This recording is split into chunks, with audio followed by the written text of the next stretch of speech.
பாதை தவறிய கால்கள் விரும்பிய ஊர் சென்று சேர்வதில்லை. நல்ல பண்பு தவறிய பிள்ளையை பெற்றவர் பெயர் சொல்லி வாழ்வதில்லை. இப்படி பண்பு தவறியதால் பாதை மாறி போன ஒருவனை பற்றிய படம்தான் the third man. Film Nair அப்படிங்கிற வகைப்பட்ட படங்களை பற்றி பேசிகிட்டு இருக்கிற இந்த இரண்டாவது பகுதியில் நான் ஏற்கனவே சொன்ன மாதிரி ஃபிலிம் நாயர் அப்படிங்கிறது லோ பட்ஜெட், மீடியம் ஸ்டார் அந்தஸ்து இருக்கிற நடிகர்கள் இவங்களெல்லாம் வச்சு எடுக்கப்பட்ட படங்கள். அதனால் அவை வெளிவந்த காலத்தில் பி கிரேட் மூவிஸ் என்று அழைக்கப்பட்ட படங்கள். ஆனால் இந்த ஃபிலிம் நாயர் அப்படிங்கிற படங்களுடைய ஒரு தனித்தன்மையால் ஈர்க்கப்பட்டு பல பெரிய இயக்குநர்களும் ஃபிலிம் நாயர் படங்களை எடுத்தார்கள். அப்படி பல பெரிய ஆளுமைகள் எடுத்த ஃபிலிம் நாயர் படங்களை பற்றி தான் இந்த நிகழ்ச்சியில் பார்க்க போகிறோம். அப்படி இருக்கும்போது பிரிட்டனில் கரோல் ரீட் அப்படிங்கிற ஒரு இயக்குனர், மிகப்பெரிய ஒரு இயக்குனர், ஆலிவர் அப்படிங்கிற ஒரு படத்துக்காக சிறந்த இயக்குனருக்கான அகாடமி அவார்ட் வாங்கின ஒரு டைரக்டர்.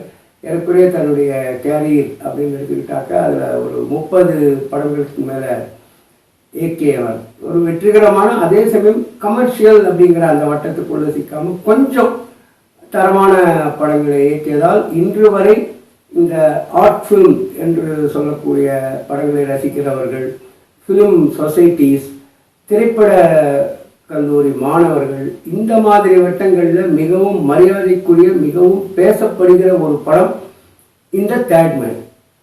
இந்த தேர்ட் மேன் படத்தை கரோல் ரீட் எடுத்த போது, அப்போது ஒரு பிரபல எழுத்தாளராக இருந்த கிரஹாம் கிரீன் அப்படிங்கிறவர் எழுதின நாவல், அவரோடு சேர்ந்து திரைக்கதை அமைச்சு வெளிவந்த படம் தான் இந்த third man.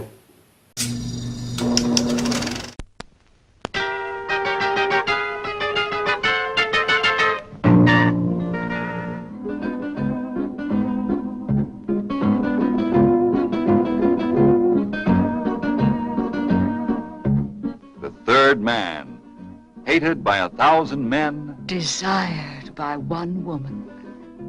The third man, hanging is too good for him. Nothing is too good for the third man. Her man, who was the third man. The man on every woman's lips.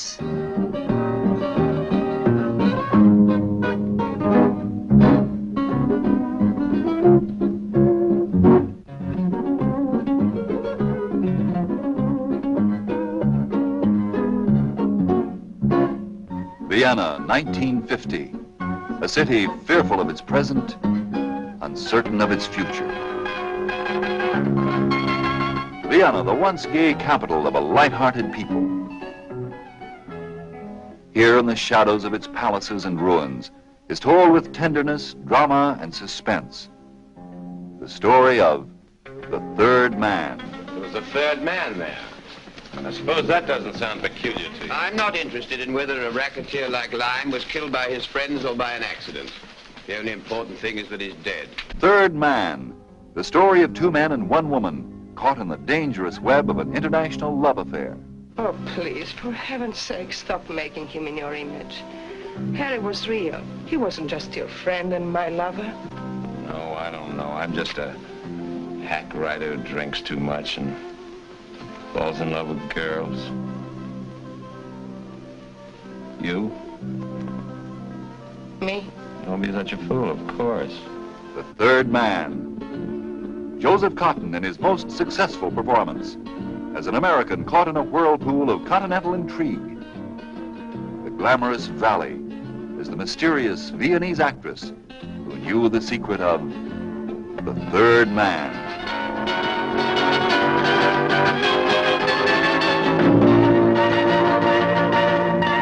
இந்த third man படத்தை பற்றி சொல்லும்போது இதனுடைய ஒரு கதை போக்கு அப்படிங்கிறத வழக்கப்படி பார்ப்போம். ஸ்டோரி அப்படிங்கிற ஒரு விஷயம் பெருசாக இல்லாட்டாலும் ஒரு அமெரிக்க எழுத்தாளன், சுமாரான எழுத்தாளன், பெருசாக சக்ஸஸ்ஃபுல்லான ஒரு வாழ்க்கை அவனுக்கு கிடைக்கல. 2ஆம் உலகப் போர் நடந்துக்கிட்டு இருக்கிற காலகட்டம், ஆஸ்திரியாவோட தலைநகரான வியன்னா அப்படிங்கிற நகரில் இருக்கிற தன்னுடைய ஒரு நண்பனை பார்க்க அவன் வேல்நாவுக்கு வரான் அந்த எழுத்தாளர். அந்த நண்பன் வந்து இங்கே வந்தேன்னா உனக்கு நான் ஒரு பெரிய பிரேக் கிடைக்கிறதுக்கு ஏற்பாடு பண்ணுறேன், எனக்கு நிறைய கான்ட்ராக்ட்ஸ் இருக்குது, அதெல்லாம் சொல்லியிருக்கான். அதை நம்பி வரான். வந்த இடத்துல ஒரு அதிர்ச்சி. அந்த இவன் யாரை தேடி வந்தானோ அந்த நண்பன் இறந்து போயிட்டதா கேள்விப்படுறான். ஆனால் அவனுடைய மரணத்தில் இவனுக்கு சந்தேகம் வர்றதுனால விசாரிக்க ஆரம்பிக்கிறான். இவன் விசாரித்து சொல்கிற சில பாயிண்ட்ஸ் எல்லாம் கேட்டு அங்கே லோக்கல் போலீஸ்க்கும் இவன் மேலே நம்பிக்கை வந்து இவனோடு சேர்ந்து அவங்களும் திருப்பியும் இறந்ததாக கருதப்படுகிற அந்த ஆளை தேட ஆரம்பிக்கிறாங்க. இறுதியில் தன்னுடைய நண்பன் மிகவும் மோசமான ஒரு வாழ்க்கை வாழ்பவன், குற்றம் புரியும் ஒரு தொழிலையே கொண்டவன், மிக கொடூரமான கொலைகளுக்கெல்லாம் காரணமாக இருந்தவன் அப்படிங்கிறதெல்லாம் தெரியுது. 2 பேரும் சந்திக்கிற அந்த கட்டத்தில் உண்மை தெரிவிச்சேன்ற அந்த ஒரு கோபத்தில் அந்த நண்பன் தப்பி ஓட முயற்சிக்கும் போது தேடி வந்த இந்த எழுத்தாளர் நண்பனாலேயே சுடப்பட்டு சாகிறான். இப்படிப்பட்ட ஒரு கதை அமைப்பு தான். இதில் வந்து அந்த நெகட்டிவ் கேரக்டர் தான் தி தேர்ட் மேன் என்று அழைக்கப்படும் கதாபாத்திரம். அந்த கெட்டவன் அப்படின்னு நம்ம சொல்கிறோமே அந்த கதாபாத்திரம், அது வந்து ஆர்சன் வேல்ஸ் அப்படிங்கிற மிகப்பெரிய சினிமா ஆளுமை இயக்குனர் ஆர்சன் வேல்ஸ் அதில் ஒரு கதாபாத்திரம் நடிகராக இந்த படத்தில் நடிச்சிருப்பார் அந்த கேரக்டரில். இதில் என்னத்தினால இந்த படம் இன்னைக்கு வரைக்கும் பேசப்படக்கூடிய ஒரு ஃபிலிம் நாயர் படமாக இருக்குன்னா அதுக்கு முக்கிய காரணம் இந்த படத்தினுடைய ஷார்ட்ஸ், காட்சி அமைப்புகள், அந்த லைட்டிங் ஸ்டைல், இதெல்லாம் தான் ஒரு ஃபிலிம் நாயரை டிஃபைன் பண்ணதுன்னு நான் ஏற்கனவே சொன்னேன். அதெல்லாம் இங்கே பரிபூர்ணமாக இருக்கும் இந்த படத்தில். பட்டு என்னன்னாக்கா இந்த மாதிரி விஷயங்களுக்கு ஆர்சன் வேல்ஸோட இன்ஃப்ளூயன்ஸும் காரணமாக இருக்குமோ அப்படிங்கிற ஒரு வதந்தி அன்றைக்கும் இருந்தது, இன்னைக்கு வரைக்கும் அது பேசப்படுகிறது. அப்படி என்ன ஸ்டைல் அந்த படத்தில், அப்படி ஒரு சந்தேகத்தை ஆர்சன் வேல்ஸுடைய ஸ்டைல்னு ஒன்று இந்த படத்தில் அதிகமாக தெரியுதா அப்படிங்கிறத பார்க்கும்போது அந்த காட்சிகளை பார்த்தா தெரியும். அந்த படத்தில் ஃபுல்லாக பார்த்தீங்கன்னா கரோல் ரீட் அவர் ஒரு great director, no doubt. But இருந்தாலும் ஆர்சன் வேல்ஸ் அவரும் ஒரு மிகப்பெரிய டைரக்டர். அவர் இதில் நடிக்க வரும்போது இந்த ஷாட் இப்படி இருக்கலாமே, இல்லை இந்த லைட்டிங் இப்படி இருந்தால் தான் இன்னும் சூப்பராக இருக்கும், இப்படிலாம் ஆர்சன் வேல்ஸ் ரொம்ப தலையிடும்போது இவரால் ஒன்றும் பண்ண முடியல அப்படிங்கிற மாதிரி பின்னால் தெரிய வச்சது. ஏன்னா அந்த படத்தில் அசிஸ்டண்ட்டாக ஒர்க் பண்ண ஒருத்தர் பிற்காலத்தில் ஒரு டிவியில் பேட்டி கொடுக்கும்போது, நான் டைரெக்டாக எதுவும் சொல்ல மாட்டேன், ஆனால் ஆர்சன் வேல்ஸ் அவர் நடித்த எல்லா நாட்கள்லையும் ரொம்ப யூ வாஸ் வெரி அன்னாயிங், நிறைய இன்டர்ஃபியர் பண்ணிட்டு இருந்தார் அப்படின்னு சொன்னார். அதுலேருந்து நாம் புரிஞ்சுக்கணும் ஆர்சன் வேல்ஸ் நடித்த காட்சிகளில் ஆர்சன் வேல்ஸோட இன்ஃப்ளூயன்ஸ் இதில் ரொம்பவே இருக்குன்னு. அப்படிப்பட்ட அந்த ஃபிலிம் நாயரிஷ் அப்படின்னு சொல்லக்கூடிய தேர்ட் மேன் படத்தினுடைய சில ஷார்ட்ஸை பார்த்தாலே ஃபிலிம் நாயர்னா என்னங்கிறதுக்கான ஒரு விளக்கமும் உங்களுக்கு கிடைக்கும்.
இந்த ஆர்சன் வேல்ஸ்னால தான் இந்த படத்துடைய ஃபிலிம் நாயர் ஸ்டைல் வந்துருச்சோ, அப்போ கரோல் ரீடுக்கு ஒன்றும் பெருமை இல்லையோ அப்படிங்கிற கவலைப்படவும் அவசியம் கிடையாது. ஏன்னா என்னதான் நான் ஓவரால் மூவிங்கிறது கரோல் ரீட் அப்படிங்கிற அந்த கிரேட் டைரக்டரோட மூவியாக தான் வந்திருக்கு. அதை அவர் எந்த இடத்துல நிரூபிக்கிறார்னா, அந்த படத்தில் அந்த கெட்டவன் செத்து போயிடுறான். அந்த கெட்டவனுடைய காதலியின் மீது வெளியூர்லேருந்து வந்திருக்கிற இந்த எழுத்தாளர் இளைஞனுக்கு ஒரு ஈர்ப்பு. இப்போ அவன் செத்தும் போயிட்டான், இப்போ அவன் தன்னுடைய காதலை ஏற்றுக்கொள்வாளா அப்படிங்கிற ஒரு இதோடு அவன் அவளுக்காக காத்துட்ருக்கான். அந்த பெண் தூரத்தில் இருந்து வரா, அவள் வருவாளா அப்படிங்கிற மாதிரி இவன் காத்துட்டே இருக்கான். இந்த காட்சியில் நிறைய ஷார்ட்ஸு, பில்டப்பு, அவள் லுக்கு, இவன் லுக்கு அதெல்லாம் தூக்கி போட்டுட்டு அப்படி ஒரு ஷார்ட் வச்சாரு. அந்த டென்ஷனை, அந்த கதாநாயகனுக்கு இருக்கிற அந்த டென்ஷன் ஆடியன்ஸுக்கும் இருக்கட்டும் அப்படின்னு விட்டுட்டு அப்படியே விட்டார். அந்த அழகை பாருங்க. Be sensible, Martins. Haven't got a sensible name, Calloway.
படத்தினுடைய அந்த ஃபிலிம் நாயரிஷ் ஸ்டைலுக்கு காரணமானவர் என்று கருதப்படும் ஆர்சன் வேல்ஸ் அவரே ஃபிலிம் நாயர் பாணியில் படம் எடுத்தார்னா அது எப்படி இருந்திருக்கும்? எடுத்தார். ஆர்சன் வேல்ஸ் எடுத்த ஃபிலிம் நாயர் தன்மை கொண்ட ஃபிலிம் நாயர் மூவிஸ் என்றே எல்லாரும் ஏற்றுக்கொள்கிற படங்கள் 2 படங்கள். அதில் முதல் படம் the touch of evil.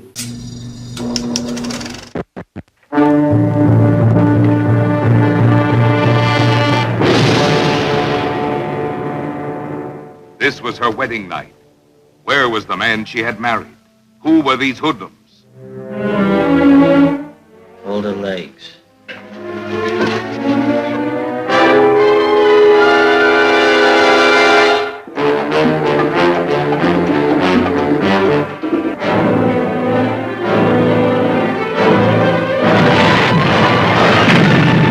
Starring this outstanding cast: Charlton Heston, Janet Leigh. I could love being corny if my husband would only cooperate. Orson Welles, co-starring Joseph Kalea, Akim Tamirov, with guest stars Marlene Dietrich, Zsa Zsa Gabor. What are you trying to do? We're trying to strap you in the electric chair, boy. Only the offbeat, original, creative powers of Orson Welles could bring you so suspenseful, so gripping, so different a drama of love threatened by vengeance. Mike may be spoiling some of your fun. Mike? My husband, yeah. And if you're trying to scare me into calling him off, let me tell you something, Mr. Grandy. I may be scared, but he won't be. Of a struggle between titans. You framed that boy. Framed him! Of a manhunt like nothing you've ever experienced.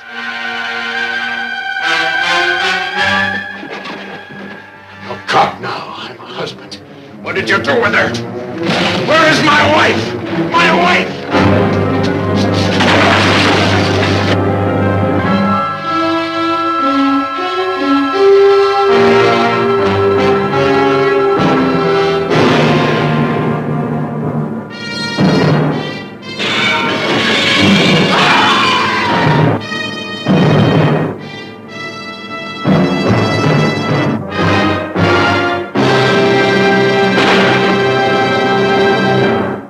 இந்த touch of evil as usual Orson வெல்ஸே இதுலேயும் ஒரு மோசமான கெட்டெண்ணம் கொண்ட பல குற்றங்களுக்கு துணை போகிற தானும் குற்றங்களை புரிகிற ஒரு போலீஸ் அதிகாரியாக நடிப்பார். மெக்சிகன் பார்டரில் இருக்கிற ஒரு ஊருன்றதால அவர் வச்சு தான் சட்டம்னு அமெரிக்காவிலேருந்து அங்கே வருகிற ஒரு அமெரிக்காவை சேர்ந்த ஒரு காவல்துறை அதிகாரி இவருடைய குற்றங்களை எல்லாம் கண்டுபிடிக்கிறான். அதில் உண்மத்தத்தின் உச்சத்துக்கு போகிற அவர் எந்த அளவுக்கும் போவார்ன்ற நிலைமை வரும்போது கெடுவான் கேடு நினைப்பான் என்கிற பிரிம்நாயர் படங்களின் ஆதாரமான தத்துவத்தின்படி அவரும் அதில் வீணாக போயிடுவார். இப்படிப்பட்ட ஒரு விஷயம். பட் இந்த படத்தில் ரொம்ப முக்கியமான விஷயம் என்னன்னா, ஷார்ட்ஸு ஒரு சீனை எப்படி ஷார்ட்ஸாக பிரிக்கணும்.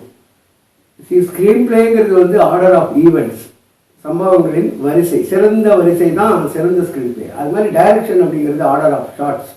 ஒரு காட்சியை ஷார்ட்டாக பிரிக்கிறாங்க. அது எந்த ஷார்ட் ஃபஸ்ட்டு ஷார்ட் வாங்க க்ளோஸ்அப்பா என்ன மாதிரி ஷார்ட்டில் ஆரம்பிக்கணும், அதுக்கு அடுத்த ஷார்ட் என்ன, அதுக்கடுத்து இந்த ஷார்ட்டோட வரிசை பர்ஃபெக்டாக செய்கிறவங்க தான் சிறந்த இயக்குனர். அந்த விஷயத்தில் பல திரைப்பட கல்லூரி மாணவர்கள், குறிப்பாக இயக்குனர் ஆகணும்னு நினைக்கிற மாணவர்கள் கற்றுக்கொள்ள வேண்டிய பாடம் இந்த ஆர்சன் வெல்ஸ் இயக்கிய டச் ஆஃப் ஈவில். ஒரு பிளாக்கிங் த ஷாட் அப்படின்னா என்ன அப்படிங்கிறத கற்றுக்கணும்னா இந்த படத்தை தான் முக்கியமாக திரைப்பட கல்லூரி மாணவர்கள் பார்க்கணும். அப்படிப்பட்ட இந்த படத்தை எடுத்த ஆர்சன் வெல்ஸ் இன்னும் ஒரு அதீத பிலிம் நாயர் அப்படிங்கிற ஒரு கலையை கொடுக்கக்கூடிய ஒரு படத்தை எடுத்தாருன்னா அதுக்கு ஏற்ற மாதிரி அவருக்கு ஒரு சப்ஜெக்ட் கிடைச்சிது. ஜெர்மனில் ஹிட்லர் காலகட்டத்தில் பல யூதர்கள் கொல்லப்பட்டது, அதெல்லாம் உலகத்துக்கு செகண்ட் வேர்ல்டு வார் முடிஞ்ச பிறகு தெரிஞ்சு ஹிட்லரின் மறைவுக்கு பிறகு அந்த குற்றங்களுக்கு துணை போன அந்த ஹிட்லருடைய அரசாங்கத்தில் இருந்த நாசி படையில் இருந்த பலர் தேடப்படும் குற்றவாளிகளாக மாறினார்கள். அதில் ஒரு சிலர் தலைமறை வாழ்க்கை நடத்த ஆரம்பித்தாங்க. அப்படி தலைமறைவாக தெரியும் ஒரு கதாபாத்திரம் தான் ஆர்சன் வெல்ஸ் நடித்த கதாபாத்திரம் த ஸ்ட்ரேஞ்சர் அப்படிங்கிற அந்த படத்தில். அந்த கதாபாத்திரத்தை தேடி ஒரு போலீஸ் அதிகாரி வருவதும் அந்த நாசி முன்னாள் நாசி இப்போது வேறு ஒருத்தராக ஊரை ஏமாற்றி வாழ்ந்துட்டு இருக்கிற அந்த ஆர்சன் வெல்ஸ் கதாபாத்திரம் தப்பிக்கும் எப்படியெல்லாம் முயற்சி செய்யுதுன்னு சொல்லி கடைசியில் முடியாதுன்ற கட்டத்தில் வரும்போது ஒரு சர்ச்சினுடைய பெரிய மணிப்பு உண்டு. அதெல்லாம் தான் அந்த படத்தை ஷார்ட்ஸ் எல்லாம் அழகாக வைக்கிறதுக்கான களமாக டைரக்டர் முதல்ல தேர்ந்தெடுக்கிறார் அப்படிங்கிறது. எந்த இடத்துல இந்த சீன் நடக்கணுன்றது டைரக்டர் இமேஜின் பண்ணும்போதே அந்த சீன் நல்லா இருக்குமா நல்லா இருக்காதாங்கிறது முடிவாயிடுது. ஸோ ஆர்சன் வெல்ஸோட திறமை இந்த காட்சியை இந்த மாதிரி ஒரு களத்தில் தான் வைக்கணும் அப்படின்னு அந்த சர்ச்சினுடைய டவர் அதில் அவர் தப்பிக்க ஓடி போய் மேலே போய் இனிமேல் தப்பிக்கவே முடியாதுன்னு ட்ராப் ஒரு பூனையை மாட்டிக்கொண்டா அப்படி இருக்கும். அந்த மாதிரி ட்ராப் கேட்டுன்ற மாதிரி மாறும்போது அங்கிருந்து விழுந்து சாகிறார் அப்படிங்கிற மாதிரி பக்கா பிலிம்நாயர் விஷயமாக ஷார்ட்ஸும் அதே மாதிரி ஒரு angles lighting. ஆர்சன் Wells is a genius அப்படின்னு வச்ச கேட்கவே வேணாம். அத்தனை அற்புதமான விஷயங்களை கொண்ட படம் தி Stranger.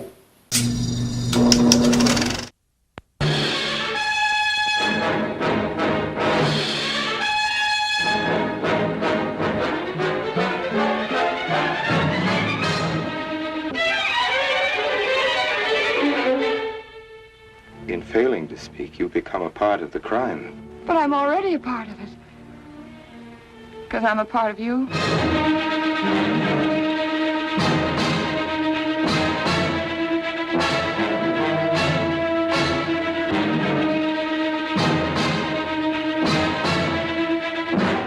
Gee, Mr. Wilson, you must be wrong. Mary wouldn't fall in love with that kind of a man. Well, I hope I am wrong, Noah, but that's the way it is.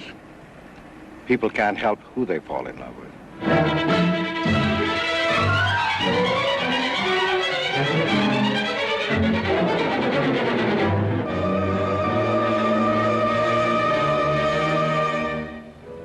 Kill me, I want it. I couldn't face life knowing what I've been to you and what I've done to Noah. But when you kill me, don't touch me with your hand.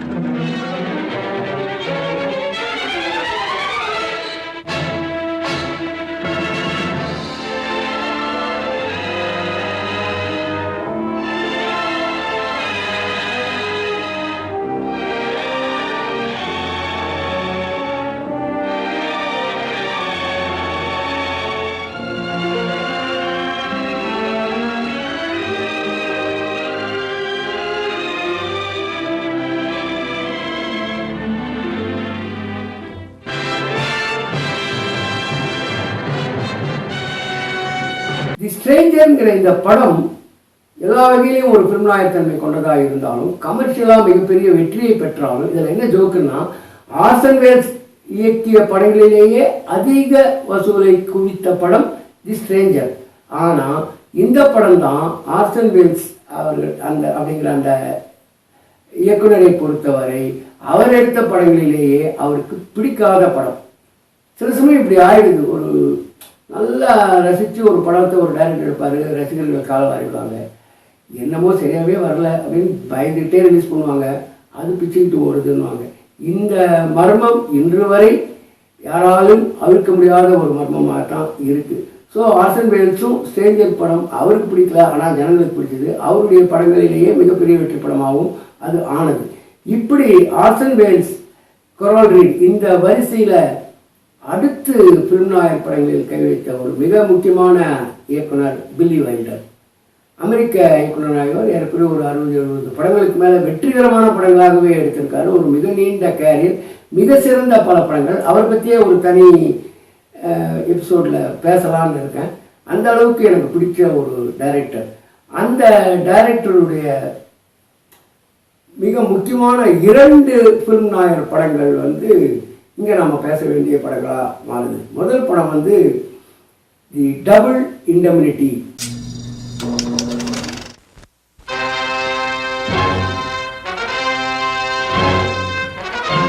I killed Dietrichson. Me, Walter Neff, insurance agent, 35 years old, unmarried, no visible scars. Until a while ago, that is.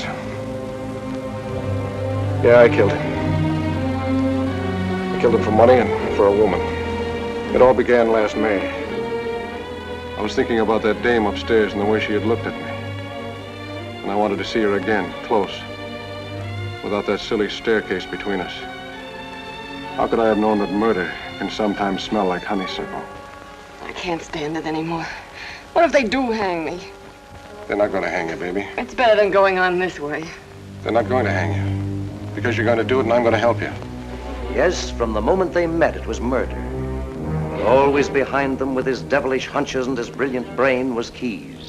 The murder's never perfect. Always comes apart sooner or later. And where 2 people are concerned, it's usually sooner. Could they get away from him and his relentless pursuit? And could they get away with murder? You don't know Keyes. Once he gets his teeth into something, he never lets go.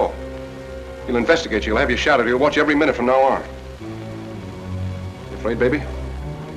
Yes, I'm afraid. But not of Keyes. I'm afraid of us. I'd like to move in on her right now, tonight. If it wasn't for Norton and his striped pants ideas about company policy, I'd have the cops after her so quick it'd make a head spin. Now, we know the Dietrichson dame is in it, and somebody else. Only you haven't got a single thing to go on, Keyes. He'll show. He's got to show. Sometime, somewhere, they've got to meet.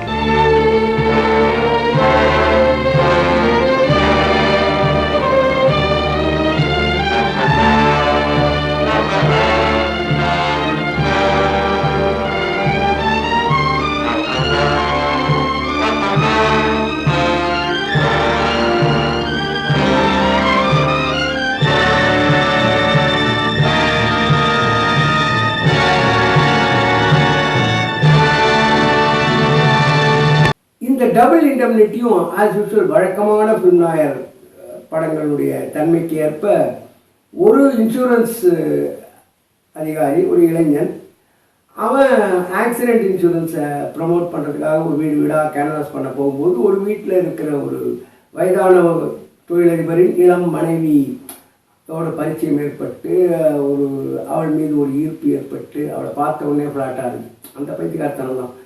அவள் இவனை தனக்கு கருவியாக use பண்ணிக்கிட்டு ஒரு accident ஆன மாதிரி ஏற்பாடு பண்ணி அதில் கணவன் இறந்துட்டா டபுள் இண்டெம்னிட்டி கிடைக்குமே அப்படிங்கிற ஒரு திட்டத்தை இவன் மனசுலேயும் புகுத்தி, அதுக்கப்புறம் அந்த பணத்தை வச்சுட்டு நம்ம 2 பேரும் சூப்பராக எங்காவது போய் வாழலாம் அப்படின்னு அவள் சொல்கிறா. முட்டாள் மாதிரி அதுக்கு தலை கொடுத்து பல குற்றங்களுக்கு அவளோடு சேர்ந்து பல தப்புக்கு மேலே தப்பு பண்ணி அந்த ஆளை கொலை செய்வதற்கும் கொலையும் செய்து அதன் பிறகு மாட்டிக்குமோன்ற ஒரு உச்சகட்ட பயத்தில் அதே மாதிரி மாட்டிப்போன்ற ஒரு நிலைமை வரும்போது 2 பேருமே ஒன்றால் நான் கெட்டேன், என்னால் நீ கெட்டேன்ற மாதிரி ஒரு வெறியோட ஒருத்தர் தாக்கி கடைசியில் 2 பேருமே மடிகிறார்கள் அப்படிங்கிற ஒரு துயரத்தோடு இந்த படம் முடியும். இந்த படத்தில் ரொம்ப முக்கியமாக பார்க்க வேண்டியது அந்த 2 பேரும் ஒருத்தர் தாக்கிக்கிறாங்க அப்படிங்கிற விஷயத்தில் இவன் இவ்வளோதான் அப்படின்னு அவன் முடிவு கொண்டுட்டா, நம்ம வாழ்க்கையே இவன் கெடுத்துட்டாளேன்ற எண்ணத்துக்கு இவன் வரான். அந்த காட்சியில் அந்த பெரும் நாயங்கிற ஒரு விஷயத்தையும் லாஜிக்கலாக செய்யணும். சும்மா லைட்டிங் ஆஹா அப்படிலாம் பண்ணிவிட்டு ஒரு ஷாட்டுக்கு இப்படி லைட்டிங் கட் பண்ண அடுத்த ஷாட்டுக்கு இப்படி வச்சுக்கலாம் அப்படிலாம் பண்ணக்கூடாது. அந்த மொத்த காட்சியிலும் இருக்கிற அந்த ஒளி அமைப்பு ஒரு நம்பகத்தன்மையோடு இருக்கும். அதுக்கு என்ன பண்ணுவாருன்னா, அவன் உட்காந்துருப்பா, அவன் அந்த வீட்டுக்குள்ளே வருவான். முதல்ல அவன் இருக்கிற இடத்துல மட்டும் வெளிச்சம் இருக்கும், அங்கே இருக்கிற வெளிச்சத்தை லைட்டை ஆஃப் பண்ணிவிட்டு வருவான். உடனே அந்த காட்சியின் ஒளி அமைப்பு சற்று மாறும். வந்து கொஞ்சம் கொஞ்சமாக பேச அவங்களுக்குள்ளே இருக்கிற அந்த கான்ஃப்ளிக்ட் ரொம்ப ஒரு இன்டென்ஸ் அப்படிங்கிற ஒரு கட்டத்தை அடையும் போது அவன் சட்டுன்னு வெளியில் ஜன்னல் வழியாக ஏதோ சத்தம் கேட்குது, I don't like this noise, கதவு மூடிடுறார் வித் யுவர் பர்மிஷன் அப்படின்னு சொல்லி அந்த ஜன்னலை மூடுவான். அது வரைக்கும் வெளி ஸ்ட்ரீட்லேருந்து வந்துட்டு இருந்த ஒரு ஒளியும் இப்போ கட் ஆகுது. இப்போ மிக குறைந்த ஒளியில் அந்த 2 பேரும் ஒரு இருட்டுக்குள் மிக குறைந்த ஒளியோடு இருக்கிற ஒரு அமைப்பில் 2 பேரும் இருக்காங்க. 2 பேரும் இருள் படிந்த மனிதர்கள். ஸோ அந்த துயரமான முடிவு அந்த 2 பேரும் அந்த இடத்துல தேடிக்கிறாங்க. அந்த காட்சியை பில்லி வேல்டர் எடுத்த அழகு இருக்குல்ல, அதனால தான் Billy Wilder is great, film noir is a great form of cinema அப்படின்னு சொல்ல வேண்டியிருக்கு. Hello, baby. Anybody else in the house? Nobody. Why? What's that music? Radio up the street.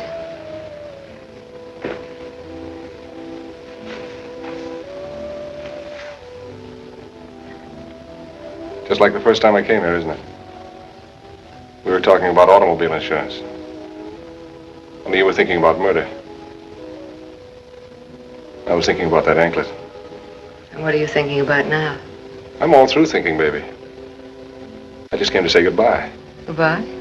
Where are you going? You're the one that's going, baby, not me. I'm getting off the trolley car right at this corner. Suppose you stop being fancy. Let's have it, whatever it is. All right, I'll tell you. A friend of mine's got a funny theory. He says when 2 people commit a murder, it's sort of like they're riding on a trolley car together. One can't get off without the other. They're stuck with each other. And they have to go on riding together clear to the end of the line. And the last stop is a cemetery. Maybe he's got something there. You bet he has. 2 people are going to ride at the end of the line, all right. Only I'm not going to be one of them. I've got another guy to finish my ride for me. Just who are you talking about? An acquaintance of yours. A Mr. Zacchetti. Come on, baby. I just got into this thing because I happen to know a little something about insurance, didn't I? I was a sucker. I'd have been brushed off just as soon as you got your hands on the money. Nobody wanted to brush you off. Save it, I'm telling this. It's been you and that Zacchetti guy all along, hasn't it? That's not true. Doesn't make any difference if it's true or not. The point is, Keyes believes Zacchetti is the one he's been looking for. He'll have him in the gas chamber before he knows what's happened to him. And what's happening to me all this time? Don't be silly, baby.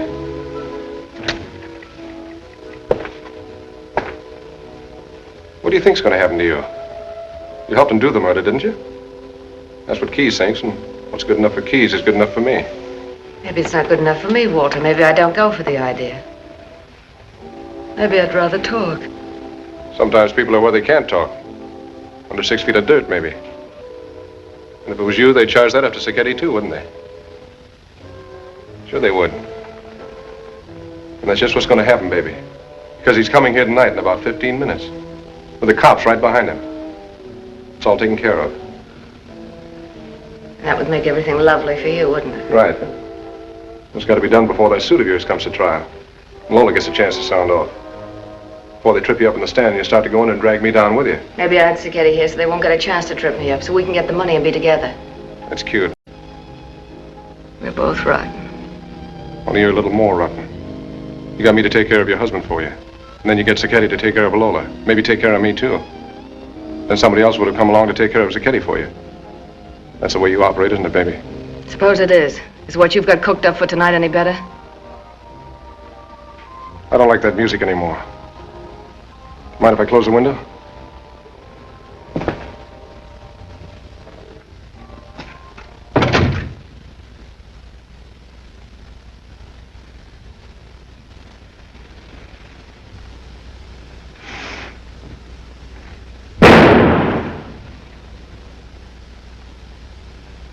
You can do better than that, can't you, baby?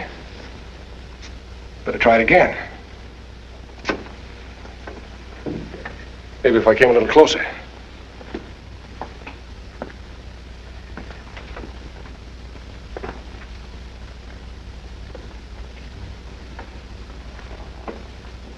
How's this? Think you can do it now?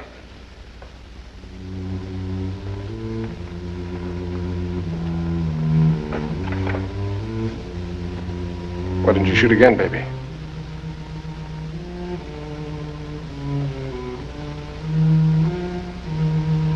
Don't tell me it's because you've been in love with me all this time.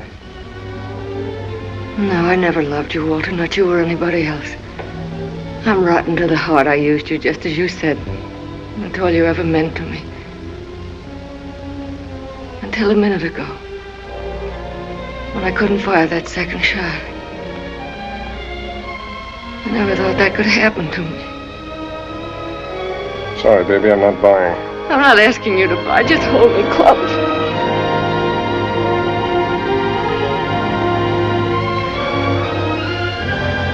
Goodbye, baby.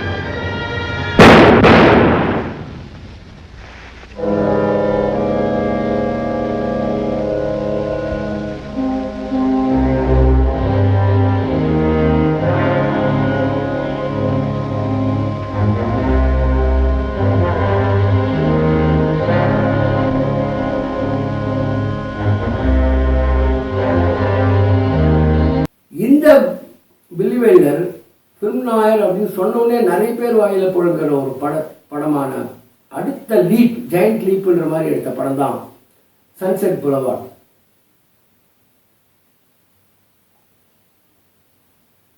இந்த Sunset boulevard அதில் வர ஒரு மௌனப்பட காலத்து கதாநாயகி தன்னை ரசிகர்களாக மறந்துட்டாங்கிறத ஏற்க மறுத்துட்ட ஒரு கதாநாயகி, ஸ்டார்ஸுக்கெல்லாம் வயசே ஆகாது, that's what make one a star அப்படின்னு திமிரா சொல்லிட்டு இருக்கிற ஒரு கதாநாயகி அந்த கற்பனை உலகத்திலேயே விழுந்து அதனால் ஒரு இளைஞனின் வாழ்க்கையை கெடுத்து அவனை காதலித்த இன்னொரு பெண்ணின் வாழ்க்கையும் வீணா போகும் மாதிரி பண்ணி எல்லாமே வீணா போகும் மாதிரி ஒரு சோக நிலைமை கொண்டு போய் இத்தனைக்கும் பிறகும் தன்னுடைய கனவில் இருந்து அவள் வெளியே வரவே இல்லை. அவள் தான் இன்னும் ஒரு மிகப்பெரிய சூப்பர் ஸ்டார் உச்ச நட்சத்திரம் என்ற கனவிலேயே திளைக்கிறார்னு முடிக்கும்போது ஒரு காவிய அந்தஸ்தை இந்த Sunset Boulevard பெற்றுவிடுகிறது.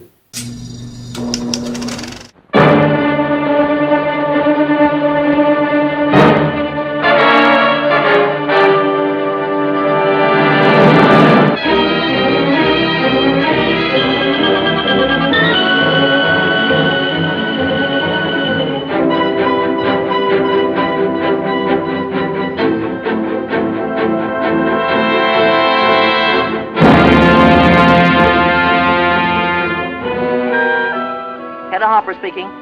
I'm talking from the bedroom of Norma Desmond. Don't bother with a rewrite, man. Take this direct. Ready? As day breaks over the murder house. Yes, you'll read the big black headlines about Norma Desmond and this Hollywood scandal. But you'll never read the true story about the rest of us who were part of it. Me, for instance, Joe Gillis, a promising young writer from Dayton, Ohio. And Betty, that nice kid I met at a Hollywood party, who knew nothing about me, but knew what she wanted.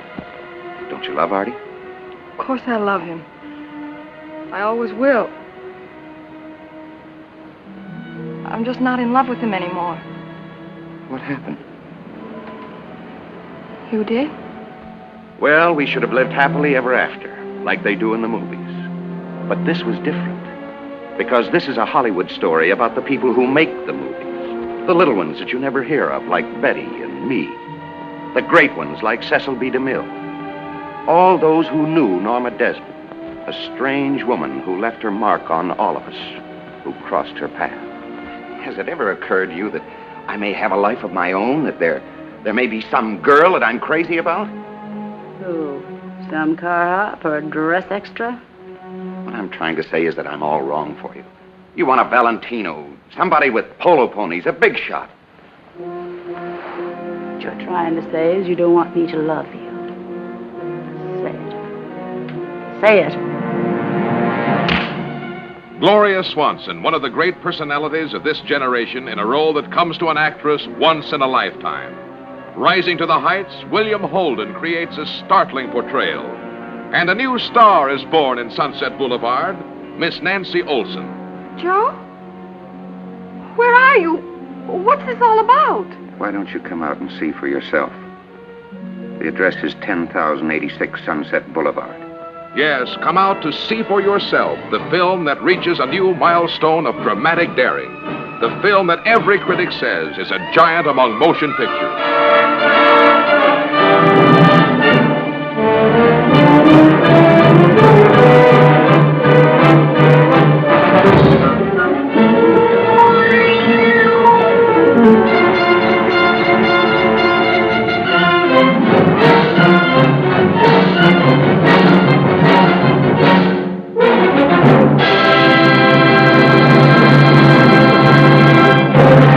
Carol Reed, Orson Welles, அதுக்கப்புறம் Billy வைலர், இப்படி பார்த்துட்டே வந்தோம். இப்போ what's next, who is next அப்படின்னு பார்த்தோம்னா அப்படியே அரண்டு போயிடுவீங்க. ஜெயண்ட் ஒருத்தர் வந்து நிற்கிறார், அகிரா குரோசாவா. இந்த அகிரா குரோசாவாவை பற்றி பேசாமல் என்னுடைய இந்த நிகழ்ச்சி எப்படியும் முடியாது. அவரை பற்றி பேசுறதுக்கான ஒரு காலகட்டம் வரும். இந்த நிகழ்ச்சியினுடைய தன்மை அதுதான். ஒவ்வொரு வருடத்திலும் அந்த உலகின் ஒவ்வொரு நாட்டு படங்களிலும் எனக்கு பிடித்த நல்ல அன்று கண்ட சினிமாவை பற்றி பேசிட்டே வரேன். அப்படி பார்க்கும்போது அகிரா குரோசாவாவோட முதல் படம் எந்த வருடத்தில் வந்ததோ அந்த வருடத்தில் எனக்கு பிடித்த படமாக அது எனக்கு பிடிச்ச படம் தான். அதை பற்றி பேசும்போது அந்த படத்தை இயக்குனர் அகிரா குரோசாவா மற்ற படங்களை பற்றி பேசுவதுங்கிற வடிவில் அந்த பகுதி வரும். ஆனால் அவர் பாருங்க, முந்திரி கட்ட மாதிரி இங்கே வந்து நிற்கிறார். என்ன பெரிய ஃபிலிம் நாயர், நானும் தான் ஃபிலிம் நாயர் எடுத்திருக்கேன் அப்படின்னு வந்து நிறுத்தினாரே, அந்த படம் தான் ஸ்ட்ரே டாக். நானி失労すられた。それは災難だったな。それで君スリの顔覚えてると言ったな。バスの中に他にうさんくさいやついなかった。女のどやは知らない？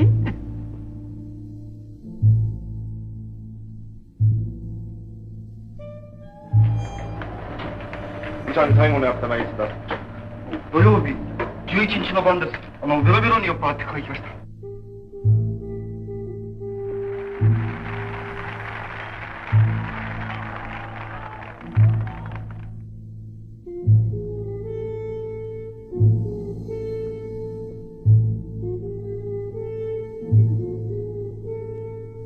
僕のピストルで2人も撃たれたんです。しかも1人は殺されたんだ。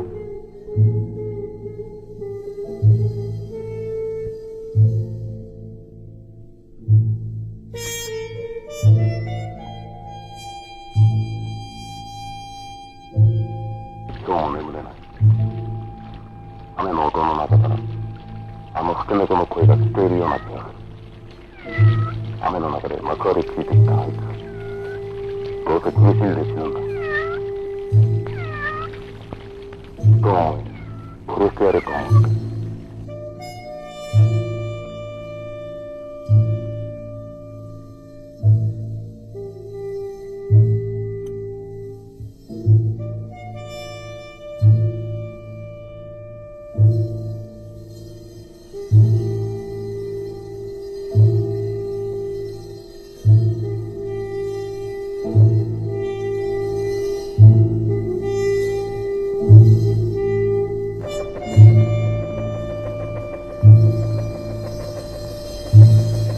இந்த ஸ்ட்ரே டாகோட கதை அல்லது அந்த திரைக்கதை கதை போக்கு அதை பற்றி கேட்டிங்கன்னாக்கா தமிழில் வந்த ஒரு படம் ஞாபகம் வரும். நானே சொல்லிடுவேன், அது என்ன பெரிய சஸ்பென்ஸு.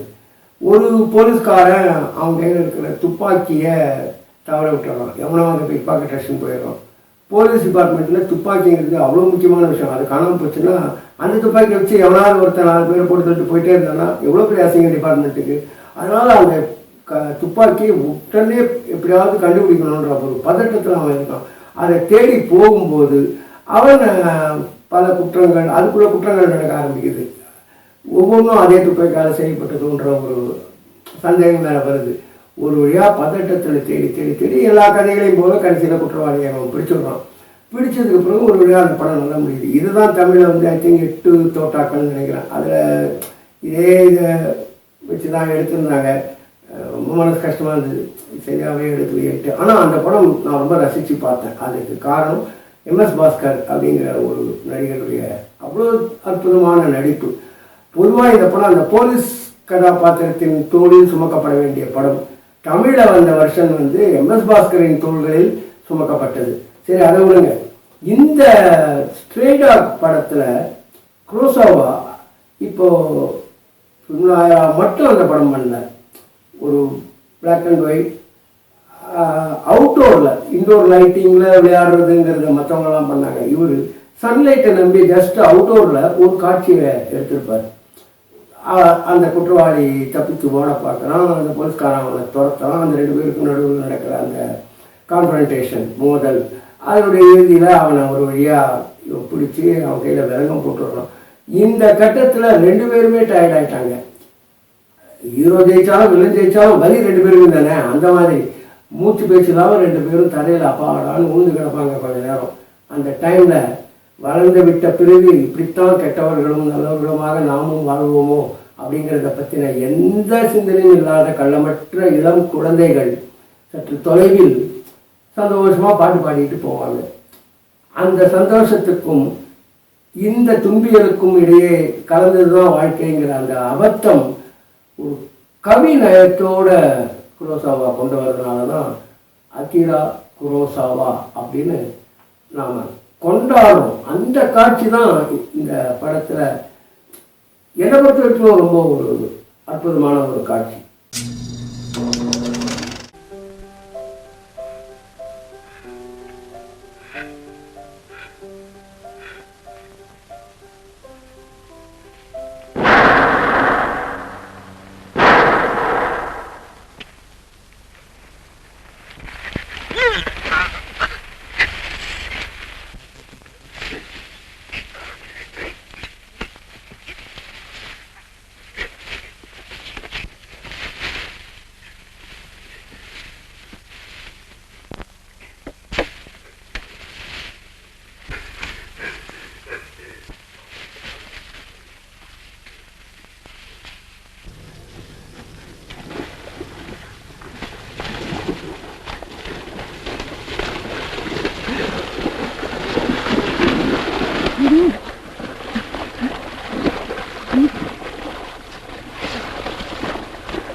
இப்படி லெஜண்ட்ஸ் கை வச்ச ஃபிலிம் நாயர் மூவிஸ் அப்படிங்கிறத பார்த்தோம். அந்த லெஜண்ட் எடுக்க படத்தை உட்டியே இவர் பண்ணதை உட்டி அப்படின்னு பல கேள்விகள் வரலாம். திரும்ப திரும்ப சொல்கிறேன், இது ராஜன் சர்மா சினிமா. நான் அன்று கண்ட சினிமாக்களில் சிறந்த படங்களை பற்றி பேசிட்டு இருக்கிற ஒரு நிகழ்ச்சி இது. என் பார்வைக்கு படாத படங்கள் எத்தனையோ. எப்படி ஒரு சாதாரண மனுஷனால எத்தனையோ படங்களை பார்த்துக்க முடியும். இவ்வளோ படங்கள் பார்த்ததே என்னை பொறுத்த வரைக்கும் ஆச்சரியமா இருக்கு. அதெல்லாம் நினைவு கூர்ந்த போது தான் ஸ்டூடெண்ட்ஸ் எல்லாம் சேர்ந்து இவ்வளோ படத்தை பற்றி இவ்வளோ விஷயம் சொல்கிறீங்களே, அதை ஏன் ஒரு ப்ரோக்ராமாக பண்ணக்கூடாது, எதிர்காலத்தில் இருக்கிறவங்களுக்கு யூஸ்ஃபுல்லாக இருக்குன்னு சொன்னதன் விளைவு தான் இந்த நிகழ்ச்சி. ஸோ நான் மிஸ் பண்ணின மிகப்பெரிய லெஜண்ட் எடுத்த ஒரு பின்னாயர் படம் ஏதாவது இருந்ததுன்னா அதற்காக அதை பற்றி பேசாததற்காக நான் வருத்தம் தெரிவித்துக் கொள்கிறேன். ஸோ இப்போ இந்த நிகழ்ச்சியை இந்த மாதிரி ஒரு இடத்துல முடிவு கொண்டு வரும்போது இதனுடைய அடுத்த பார்ட் ஃபிலிம் நாயர் பார்ட் 3 அப்படிங்கிறது ஒன்று இருக்கு. ஸ்டார் ஆஃப் ஃபிலிம் நாயர் அப்படின்னு அழைக்கப்பட்ட ஒரு நட்சத்திரம், ஒரு பெண். அந்த பெண்ணையும் எப்படி அந்த பெண் ஸ்டார் ஆஃப் ஃபிலிம் நாயர் என்று அழைக்கப்படும் உயரத்தை தொட்டால் என்பதை பற்றியும் அடுத்த பகுதியில் நம்ம கண்டிப்பாக பார்க்க போகிறோம். Before that, shoot and kill அப்படிங்கிறது பொதுவாக பேட் பீப்புள் அவங்களுடைய வாசகம். இல்லை ஆக்ஷன் ஹீரோ படங்களில் ஹீரோக்கள் வந்து வில்லனை ஷூட் அண்ட் கில், சுட்டுக்கொல், சுட்டு சாகடி அப்படிங்கிற ஷூட் அண்ட் கில் அப்படிங்கிறது. ஷூட் அண்ட் ஷோ அப்படிங்கிறது தான் நாய். Missed, Dink. You've only got 5 shots left.